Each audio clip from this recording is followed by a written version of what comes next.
ਵਾਹਿਗੁਰੂ ਜੀ ਕਾ ਖਾਲਸਾ ਵਾਹਿਗੁਰੂ ਜੀ ਕੀ ਫਤਿਹ। ਖੋਜ ਗੁਰਬਾਣੀ ਵਿੱਚ ਆਪ ਸਭ ਦਾ ਸਵਾਗਤ ਹੈ ਜੀ। ਸਭ ਨੂੰ ਜੀ ਆਇਆਂ ਜੀ। ਆਓ ਅਸੀਂ ਸਾਰੇ ਮਿਲ ਕੇ ਪਹਿਲਾ ਸ਼ਬਦ ਦਾ ਉਚਾਰਨ ਅਤੇ ਉਸ ਤੋਂ ਉਪਰੰਤ ਉਸ 'ਤੇ ਅਰਥ ਕਰਾਂਗੇ। ਅੱਜ ਵਾਰ ਦੇ 26ਵੇਂ ਸ਼ਬਦ ਦੀ ਵਾਰੀ ਹੈ ਜੀ। ਸ਼ਲੋਕ ਮਹੱਲਾ ਪਹਿਲਾ। ਸਿਰ ਖੁਆਏ ਪੀਏ ਮਲਵਾਣੀ, ਜੂਠਾ ਮੰਗ ਮੰਗ ਖਾਹੀ। ਫੋਲ ਫਦੀਹਤ ਮੂੰਹ ਲੈਣ ਪੜਾਸਾ, ਪਾਣੀ ਦੇਖ ਸਗਾਹੀ। ਭੇਡਾਂ ਵਾਗੀ ਸਿਰ ਖੁਹਾਇਨ, ਭਰੀਅਨ ਹੱਥ ਸੁਆਹੀ। ਮਾਂ ਪਿਓ ਕਿਰਤ ਗਵਾਇਨ, ਟੱਬਰ ਰੋਵਣ ਤਾਹੀਂ। ਉਹਨਾਂ ਪਿੰਡ ਨ ਪੱਤਲ ਕਿਰਿਆ, ਨਾ ਦੀਵਾ ਮੂਹੇ ਕਥਾਉ ਪਾਹੀ। 8 ਤੀਰਥ ਦੇ ਨ ਢੋਈ, ਬ੍ਰਾਹਮਣ ਅੰਨ ਨ ਖਾਹੀ। ਸਦਾ ਕੁਚੀਲ ਰਹੇ ਦਿਨ ਰਾਤੀ, ਮੱਥੇ ਟਿੱਕੇ ਨਾਹੀਂ। ਚੁੰਡੀ ਪਾਏ ਬਹਿਨ ਨਿਤ ਮਰਨੇ, ਦੜ ਦਿਵਾਣ ਨ ਜਾਹੀ। ਲੱਕੀ ਕਾਸੇ ਹੱਥੀ ਫੁੰਮਣ, ਅੱਗੋ ਪਿੱਛੀ ਜਾਹੀ। ਨਾ ਹੋਏ ਜੋਗੀ ਨਾ ਹੋਏ ਜੰਗਮ, ਨਾ ਹੋਏ ਕਾਜੀ ਮੁੱਲਾ। ਦੇ ਵਿਗੋਏ ਫਿਰਵ ਗੁੱਤੇ, ਫਿੱਟਾ ਵੱਤੇ ਗੱਲਾ। ਜੀਆ ਮਾਰ ਜਵਾਲੇ ਸੋਈ, ਅਵਰ ਨ ਕੋਈ ਰੱਖੇ। ਦਾਨੇ ਤੇ ਇਸਨਾਨੇ ਮੰਜੇ, ਪਸ ਪਈ ਸਿਰ ਖੁੱਥੇ। ਪਾਣੀ ਵਿੱਚੋਂ ਰਤਨ ਉਪੰਨੇ, ਮੇਰ ਕੀਆ ਮਦਾਣੀ। ਪਾਣੀ ਵਿੱਚੋਂ ਰਤਨ ਉਪੰਨੇ, ਮੇਰ ਕੀਆ ਮਦਾਣੀ। 8 ਤੀਰਥ ਦੇਵੀ ਥਾਪੇ, ਪੁਰਬੀ ਲੱਗੇ ਬਾਣੀ। ਨਾਏ ਨਿਵਾਜਾ ਨਾਤੇ ਪੂਜਾ, ਨਾਵਣ ਸਦਾ ਸੁਜਾਣੀ। ਮੋਇਆ ਜੀਵਦਿਆਂ ਗਤ ਹੋਵੇ, ਜਾ ਸਿਰ ਪਾਈਏ ਪਾਣੀ। ਨਾਨਕ ਸਿਰ ਖੁੱਤੇ ਸੈਤਾਨੀ, ਇਹਨਾਂ ਗੱਲ ਨ ਪਾਣੀ। ਉੱਠੇ ਹੋਈਏ ਹੋਏ ਬਿਲਾਵਲ, ਜੀ ਜੁਗਤ ਸਮਾਣੀ। ਉੱਠੇ ਅੰਨ ਕਮਾਦ ਕਪਾਹਾ, ਸਭ ਸੇ ਪੜਦਾ ਹੋਵੇ। ਉੱਠੇ ਕਾ ਚਰੇ ਨਿਤ ਸੁਰਹੀ, ਸਾਧਨ ਦਈ ਵਿਲੋਵੇ। ਤਿਤ ਕੀਏ ਹੂਮ ਜਗ ਸਦ ਪੂਜਾ, ਪਈਏ ਕਾਰਜ ਸੋਹੇ। ਗੁਰ ਸੰਬੰਧ ਨਦੀ ਸਭ ਸਿੱਖੀ, ਨਾਤੇ ਜਿਤ ਵਡਿਆਈ। ਨਾਨਕ ਜੇ ਸਿਰ ਖੁੱਥੇ ਨਾਵਨ, ਨਾਹੀਂ ਤਾਂ ਸੱਤ ਚੱਟੇ ਸਿਰ ਛਾਈ। ਮਹੱਲਾ ਦੂਜਾ। ਅੱਗੀ ਪਾਲਾ ਕੇ ਕਰੇ, ਸੂਰਜ ਕੇ ਹੀ ਰਾਤ। ਚੰਦ ਅਨੇਰਾ ਕਿਆ ਕਰੇ, ਪੌਣ ਪਾਣੀ ਕਿਆ ਜਾਤ। ਧਰਤੀ ਚੀਜੀ ਕੀ ਕਰੇ, ਜਿਸ ਵਿੱਚ ਸਭ ਕੁਛ ਹੋਏ। ਨਾਨਕ ਤਾਂ ਪਤ ਜਾਣੀਏ, ਜਾ ਪਤ ਰੱਖੇ ਸੋਏ। ਪੌੜੀ। ਤੁਧ ਸੱਚੇ ਸਾਬਾਨ ਸਦਾ ਕਲਿਆਣਿਆ, ਤੂੰ ਸੱਚਾ ਦੇ ਬਾਣ ਹੋ ਰਾਵਣ ਜਾਣਿਆ। ਸੱਚ ਜੋ ਮੰਗੇ ਦਾਨ ਜੋ ਤੁਧ ਜੇਇਆ, ਸੱਚ ਤੇਰਾ ਫਰਮਾਨ ਸਭ ਦੇ ਸੋਇਆ। ਮੰਨੀਏ ਗਿਆਨ ਧਿਆਨ ਤੁਧੇ ਤੇ ਪਾਇਆ, ਕਰਮ ਪਵੇ ਨਿਸ਼ਾਨ ਨ ਚਲੇ ਚਲਾਇਆ। ਤੂੰ ਸੱਚਾ ਦਤਾਰ ਨਿਤ ਦੇਵੇ ਚੜੇ ਸਵਾਇਆ, ਨਾਨਕ ਮੰਗੇ ਦਾਨ ਜੋ ਤੁਧ ਪਾਇਆ। ਤੂੰ ਸੱਚਾ ਦਾਤਾਰ ਨਿਤ ਦੇਵੇ ਚੜੇ ਸਵਾਇਆ, ਨਾਨਕ ਮੰਗੇ ਦਾਨ ਜੋ ਤੁਧ ਪਾਇਆ। ਗੁਰੂ ਜੀ ਇਸ ਸ਼ਬਦ ਵਿੱਚ ਸਾਨੂੰ ਦੱਸਦੇ ਹਨ ਕਿ ਹਰ ਕਈ ਤਰ੍ਹਾਂ ਦੇ ਧਰਮ ਹਨ ਅਤੇ ਕਈ ਤਰ੍ਹਾਂ ਦੇ ਉਹਨਾਂ ਦੇ ਪੂਜਾ ਗੁਰਸ਼ਬਦ ਔਰ ਹੋਰ ਤਰ੍ਹਾਂ ਦੇ ਰਿਵਾਜ ਚੀਜ਼ਾਂ ਹਨ ਜੋ ਕਰਦੇ ਹਨ। ਉਹ ਇਸ ਸ਼ਬਦ ਵਿੱਚ ਸਾਨੂੰ ਕਹਿੰਦੇ ਹਨ ਕਿ ਜਿਹੜੇ ਸਿਰ ਖੁਆ ਕੇ, ਭਾਵ ਸਿਰ ਦੇ ਵਾਲ ਪੁੱਟ ਕੇ ਮੈਲਾ ਪਾਣੀ ਪੀਂਦੇ ਹਨ ਅਤੇ ਭੋਜਨ ਵੀ ਜੂਠਾ ਹੀ ਮੰਗ ਕੇ ਖਾਂਦੇ ਹਨ। ਆਪਣਾ ਵਿਸ਼ਟਾ ਫਰੋਲ ਕੇ ਉਸ ਦੀ ਭੜਾਸ ਆਪਣੇ ਮੂੰਹ ਵਿੱਚ ਲੈਂਦੇ ਹਨ ਅਤੇ ਪਾਣੀ ਵੇਖ ਕੇ ਸੰਗਦੇ ਹਨ, ਜਿਵੇਂ ਭੇਡਾਂ ਤੋਂ ਉਹਨੂੰ ਲਾਹੀ ਦੀ ਹੈ ਅਥਵਾ ਮੁੰਨੀ ਜਾਂਦੀ ਹੈ ਜੀ। ਤਿਵੇਂ ਉਹ ਭੇਡਾਂ ਵਾਂਗ ਆਪਣਾ ਸਿਰ ਦੂਜਿਆਂ ਪਾਸੋਂ ਪਟਵਾਉਂਦੇ ਹਨ ਅਤੇ ਉਹਨਾਂ ਦੇ ਹੱਥ ਸੁਆਹ ਨਾਲ ਭਰ ਜਾਂਦੇ ਹਨ ਜੀ। ਫਿਰ ਗੁਰੂ ਜੀ ਕਹਿੰਦੇ ਹਨ, ਕਿਉਂਕਿ ਉਹ ਹੱਥਾਂ ਨੂੰ ਸੁਆਹ ਲਾ ਕੇ ਵਾਲ ਪੁੱਟਦੇ ਹਨ ਜੀ, ਮਾਤਾ ਪਿਤਾ ਵਾਲੀ ਕਿਰਤ, ਭਾਵ ਪਰਿਵਾਰ ਦਾ ਪਾਲਣ ਪੋਸਣਾ। ਮਾਤਾ ਪਿਤਾ ਪਰਿਵਾਰ ਛੱਡ ਦਿੰਦੇ ਹਨ ਜੀ, ਅਤੇ ਉਹਨਾਂ ਦੇ ਪਰਿਵਾਰ ਢਾਹਾਂ ਮਾਰ ਕੇ ਰੋਂਦੇ ਹਨ ਜੀ ਜਦੋਂ ਉਹਨਾਂ ਨੂੰ ਛੱਡ ਕੇ ਜਾਂਦੇ ਹਨ ਜੀ। ਫਿਰ ਉਹ ਮਰ ਜਾਂਦੇ ਹਨ ਤਾਂ ਵੀ ਉਹਨਾਂ ਦੇ ਪਰਿਵਾਰ ਉਹਨਾਂ ਨੂੰ ਰੋਂਦੇ ਹਨ ਜੀ।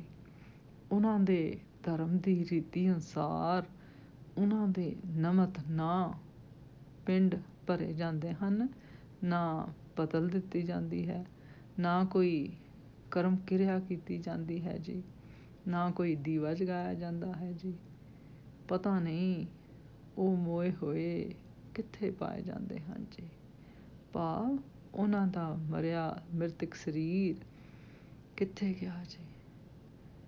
ਫਿਰ ਗੁਰੂ ਜੀ ਕਹਿੰਦੇ ਹਨ ਕਈ ਧਰਮ 68 ਤੀਰਥ ਵੀ ਉਹਨਾਂ ਨੂੰ ਢੋਈ ਨਹੀਂ ਦਿੰਦੇ। ਬ੍ਰਾਹਮਣ ਉਹਨਾਂ ਦਾ ਅੰਨ ਭੋਜਨ ਨਹੀਂ ਖਾਂਦੇ, ਉਹ ਹਮੇਸ਼ਾ ਦਿਨ ਰਾਤ ਗੰਦੇ ਮੈਲੇ ਹੀ ਬਣੇ ਰਹਿੰਦੇ ਹਨ। ਮੱਥੇ ਉੱਤੇ ਤਿਲਕ ਵੀ ਨਹੀਂ ਲਾਉਂਦੇ, ਹਰ ਰੋਜ਼ ਸਿਰ ਨੀਵਾਂ ਪਾ ਕੇ ਬੈਠੇ ਰਹਿੰਦੇ ਹਨ ਜੀ। ਸਭਾਵਾਂ ਅਤੇ ਦੀਵਾਨਾਂ ਵਿੱਚ ਵੀ ਨਹੀਂ ਜਾਂਦੇ, ਭਾਵ ਸਦਾ ਸੋਗ ਵਿੱਚ ਡੁੱਬੇ ਰਹਿੰਦੇ ਹਨ ਜੀ। ਉਹਨਾਂ ਆਪਣੇ ਲੱਕਾਂ ਨਾਲ ਪਿਆਲੇ ਬੰਨੇ ਹੁੰਦੇ ਹਨ ਜੀ, ਹੱਥਾਂ ਵਿੱਚ ਫੰਮਣ, ਭਾਵ ਸੂਤਰ ਦੇ ਬਣੇ ਹੋਏ ਫੰਮਣ ਵਾਲੇ ਚੌਰ ਫੜੇ ਹੋਏ ਹੁੰਦੇ ਹਨ, ਅਤੇ ਅੱਗੇ ਪਿੱਛੇ ਹੋ ਕੇ ਟੁਰੀ ਜਾਂਦੇ ਹਨ ਜੀ।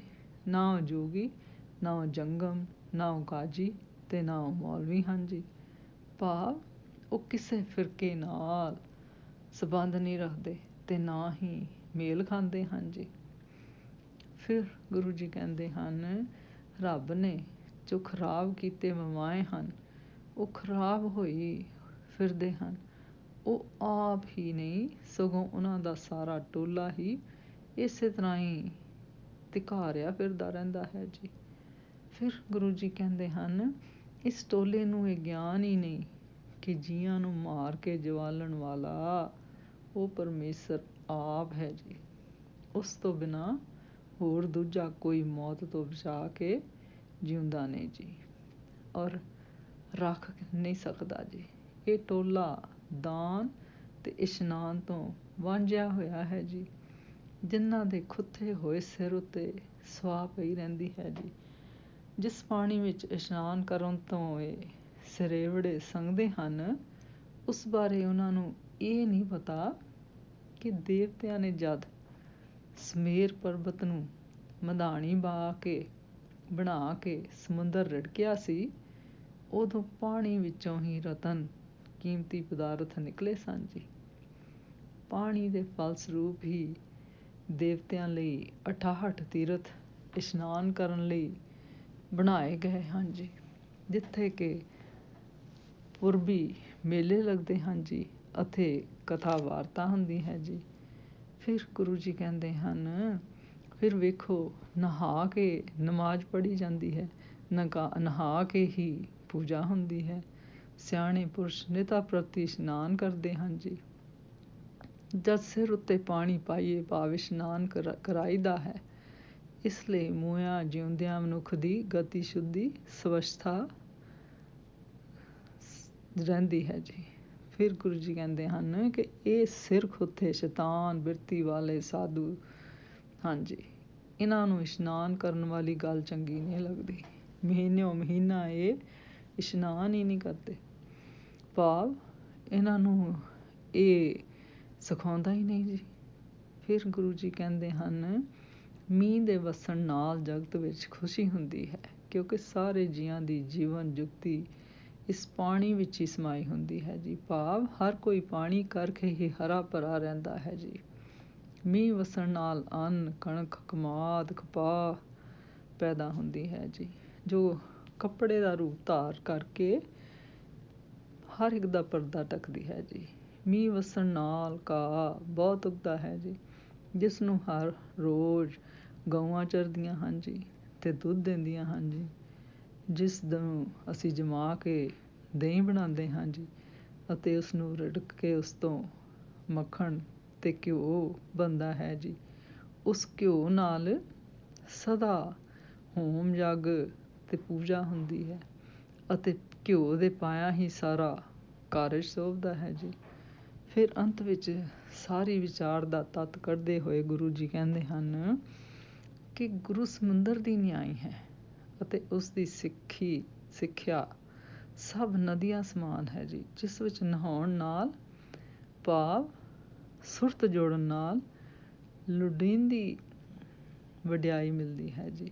ਪਰ ਜੇ ਇਹ ਸਿਰਖ ਉੱਤੇ ਸਰੇਵੜੇ ਇਸ ਗੁਰਸ਼ਬਦ ਗੁਰਬਾਣੀ ਨਾਮ ਰੂਪੀ ਜਾਲ ਵਿੱਚ ਇਸ਼ਨਾਨ ਨਹੀਂ ਕਰਦੇ ਤਾਂ ਇਹ ਗੱਲ ਯਥਾਰਥ ਜਾਣੋ ਕਿ ਇਹਨਾਂ ਦੇ ਸਿਰ ਉੱਤੇ ਸੁਆਹ 'ਤੇ ਹੀ 7 ਬੁੱਕੇ ਪੈਂਦੇ ਹਨ ਜੀ, ਭਾਵ ਆਪਣੀ ਨਰਾਦਰੀ ਹੀ ਕਰਾਉਂਦੇ ਹਨ ਜੀ। ਫਿਰ ਗੁਰੂ ਜੀ ਕਹਿੰਦੇ ਹਨ, ਪਾਲਾ ਅੱਗ ਦਾ ਕੀ ਵਿਗਾੜ ਕਰੇਗਾ, ਸੂਰਜ ਲਈ ਕਾਹਦੀ ਰਾਤ, ਭਾਵ ਰਾਤ ਕੀ ਵਿਗਾੜ ਕਰੇਗੀ ਜੀ, ਹਨੇਰਾ ਚੰਨ ਦਾ ਕੀ ਵਿਗਾੜ ਕਰ ਸਕਦਾ ਹੈ।